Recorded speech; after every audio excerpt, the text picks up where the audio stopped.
Hello everyone, কেমন আছো সবাই? আশা করছি সবাই অনেক ভালো আছো। আমরাও অনেক ভালো আছি। বর্ষার সিজন তো চলছে, আর বর্ষাকাল মানে বাঙালির কাছে ইলিশ। আর ইলিশ মানে ইলিশ ভাপা, সর্ষে দিয়ে ইলিশের ঝোল, আর ইলিশ মাছ ভাজা, আর ইলিশ মাছ ভাজা তেল দিয়ে গরম গরম ভাত। আহা, কি দারুণ লাগে! তো আমাদেরও সেদিনকে ইলিশ মাছ আনা হয়েছিল, একদম খাঁটি পদ্মার ইলিশ ছিল। তো ইলিশ মাছটা আমি ভাপা বানাবো, তার জন্য আমি ইলিশ মাছটা ভালো করে ধুয়ে নিয়েছি।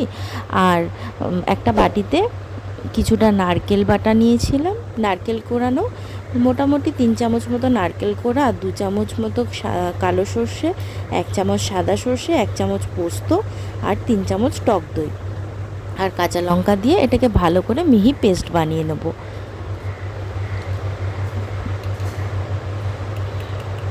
গরম গরম ভাত আর ইলিশ ভাপা, আর বাইরে একটু ঝমঝম করে বৃষ্টি, আহা দারুণ লাগে। এটা আমি পেস্ট বানিয়ে নেব ভালো করে। আর ইলিশ মাছগুলোকে আমি নুন হলুদ মাখিয়ে নেব পরিমাণ মতো। হলুদ খুব বেশি নয়, খুব সামান্য পরিমাণে হলুদ দিতে হবে, পরিমাণ মতো নুন দিতে হবে। আর যে পেস্টটা বানালাম সেই পেস্টটা ভালো করে দিয়ে মাখিয়ে নিতে হবে। এরপর একটু সর্ষের তেল, মোটামুটি 2 থেকে 3 চামচ মতো সর্ষের তেল দিয়ে সেটাকেও ভালো করে মাখিয়ে নিতে হবে। এই পেস্ট আর সর্ষের তেলটা ভালো করে মাখিয়ে মোটামুটি 10 মিনিট মতো রেস্টে রাখতে হবে, যাতে সর্ষের তেলের ঝাঁঝটা আর কালো সর্ষে সাদা সর্ষের ঝাঁঝটা ভালো করে মাছের মধ্যে মিশে যায়, আর মাছে যাতে ভালো মতো নুন ঢোকে। এবার 10 মিনিট পর গ্যাসের ফ্লেমটা জ্বালিয়ে একটা বড় বাটি নিয়েছি আমি সিলভারের। তোমরা চাইলে কড়াইয়ের মধ্যেও করতে পারো।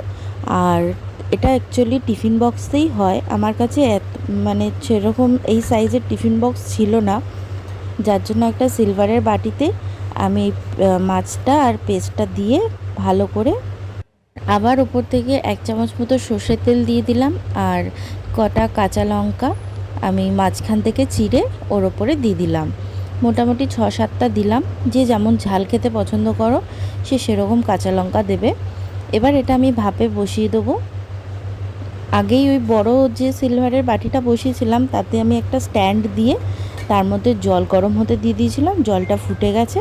এবার আমি ভাপে বসিয়ে এটা ঢাকা দিয়ে একটা ভারী কিছু ঢাকা দিয়ে দেবো, যাতে এটা ভালো মতো ভাপ নিয়ে নেয়। 10 মিনিট মতো লো আঁচে ভাপাতে দিতে হবে। এরপরে 10 মিনিট পর ঢাকনাটা খুলে একবার দেখে নিতে হবে। আমি দেখো ঢাকনাটা খুলে একবার দেখে নিলাম। মোটামুটি আর 10 মিনিট রাখলেই আমার ইলিশ ভাপা রেডি হয়ে যাবে।